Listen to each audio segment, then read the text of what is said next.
Back in March 17, Patty gives me a call. I think I was helping my brother-in-law do something. Nevertheless, she gives me a call and asks, if we can help somebody out. Husband was abusing her, and could we give her a place to stay for a night or two? So first night was okay, and second night, by that time, we had received a threatening message through Facebook. And so this individual, I'd backed him off once before. So it didn't concern me at all. I just thought this was a lot of talk. 1:30 that next morning, he showed up on our doorstep.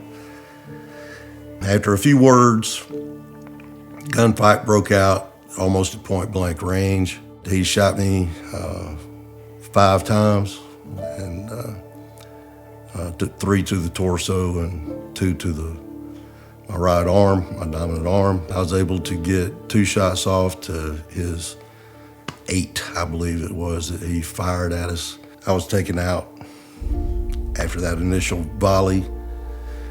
Patty charged the door when she did to shut it. When she did, he took that opportunity to try to shoot her in the face. Patty took one through her right hand, which is her dominant hand. That type of adrenaline running through you, you don't realize that you're hurt as bad as you're hurt.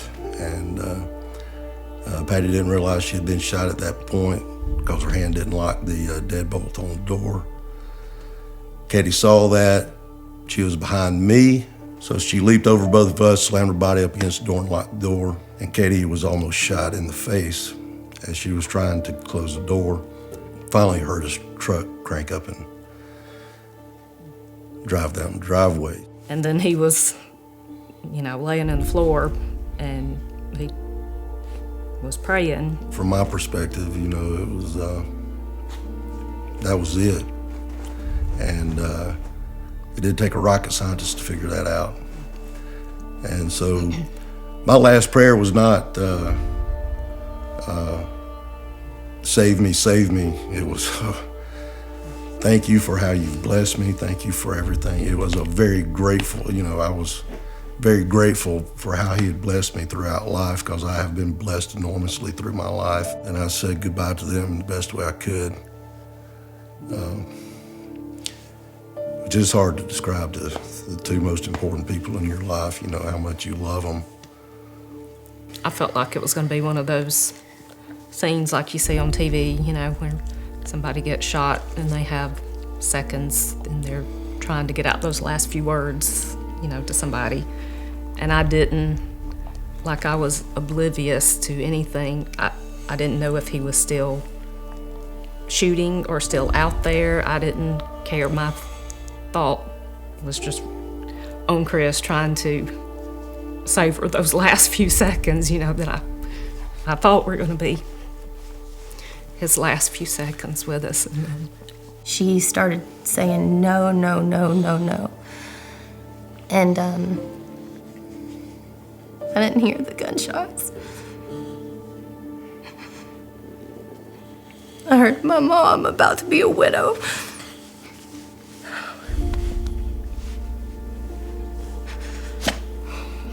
Katie called 911 and literally ran down the road, down the driveway and down the road to meet him. And it took 22 minutes for the police to get here. And the police had to get here to clear the scene before the ambulance could come down. Yeah, he couldn't live flight me. It was raining. And so no helicopters. It was a bumpy ride. Lost 9 units out of 13.25 units of blood that was in my body. The initial surgery, when they took him in that night, was like a 9-hour-long surgery. Which the arm, they just basically bandaged up and wasn't even concerned about that because they wanted to make sure he was going to live first, He lost half of his colon, about a third of his stomach, several sections of his intestines, and it nicked his kidney.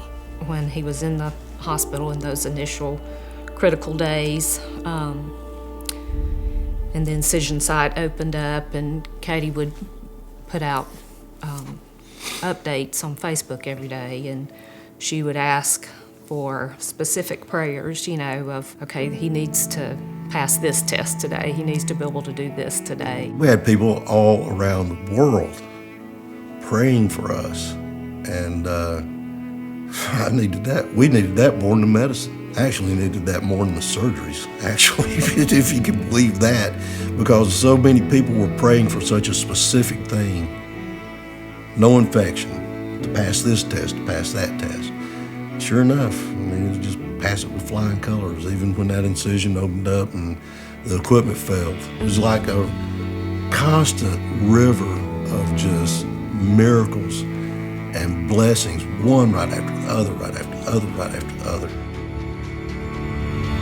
Our court date was December of this past year, and they determined to do a blind negotiated plea. Is that what it was called? Non-negotiated. A non-negotiated plea, where we had to give impact statements and get up and read them, facing him, and read them to the judge. And that was one of the hardest things we've ever done, I do believe. We worked on those for quite a while. That was the only way we had left to fight, was with our words. So I felt like what we said in those were very important. We poured and poured over those statements until we came close to driving ourselves nuts over it. So I guess it was kind of cathartic to finally get up there and let it out. But at the same time, it was kind of like, as good as this feels to just get this out, even if there was a videotape of that night, it still wouldn't come close to expressing how we felt. His attorney was asking for 20 years. Our attorney asked for 40. The judge gave him 50. Today we still struggle with, it's still very much in the front of our minds. It's life-changing. It changed our life. There is life before the shooting and life after the shooting. We are different. Life is different. For me personally, it happened 3 years ago, but I operate as if it was yesterday, I still look at my dad like a Fabergé egg,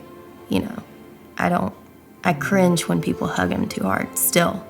I will wait an extra 20 minutes so I can sit with my back against the wall in a restaurant. I will not go to a concert if somebody paid me $1 million. Won't do it. We all three suffer from varying stages of PTSD, just the aftermath of it all.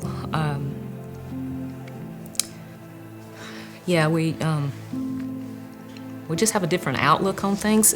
In one way, it's a good thing, because we don't take anything for granted as far as our time together. We know what's important, If we get mad, we don't stay mad long. Nope. It's life's too short. You never know when it's going to get snatched away from you. And we enjoy each other. We enjoy our family. We enjoy life. There's no way we could have made it through this last almost 3 years of the things we've been through. Between the two of us, we've had 6 surgeries, so in the last 2.5 years. Just all the follow-up appointments, the medical stuff, the healing, the mental stuff. The mental stuff has been horrible. Yeah, it's definitely changed us. I don't know how people can get through a trial, any type of trial, without God. We appreciate all the prayers that everybody has prayed for us over the years, and appreciate our church. They were just right there at our beck and call, doing whatever was needed, meals. Cutting They grass. set up our small group would come cut our grass. They brought us food. Terry and Keith came and cleaned up Yep. the foyer Came and helped clean up that night. that night.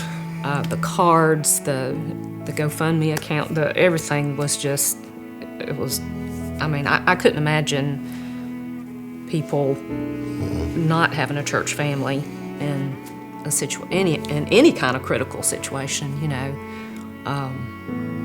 Just that support, that was just, That was phenomenal support.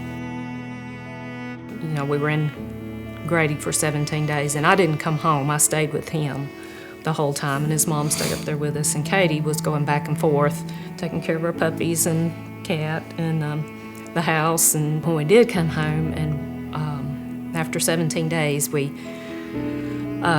following Sunday was Easter Sunday, and we had missed, this happened the night before groundbreaking, so Yeah. we, had my shovel out, but we didn't make it. It was an attack on our church, I'm telling you.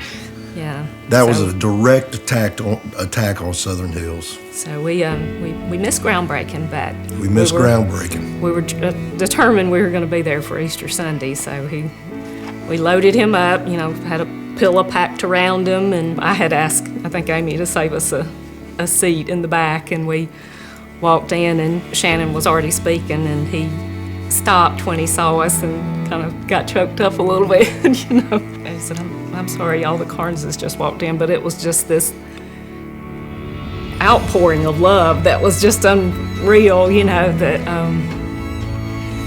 it was just like everybody was so glad to see us and that we had made it back, I guess, It was just a special time for us. It's not a belief issue with me anymore. It's not a hope issue with me anymore. It's not a faith issue with me anymore. I don't believe God is with me. I know He is with me. I know He gives me peace. I know He gives me strength. I know His rod and His staff comforts me. I know He's with us right through the darkest valley of the shadow of death. Doesn't matter. He is right there. I don't believe it. It's not a belief issue anymore. I know it.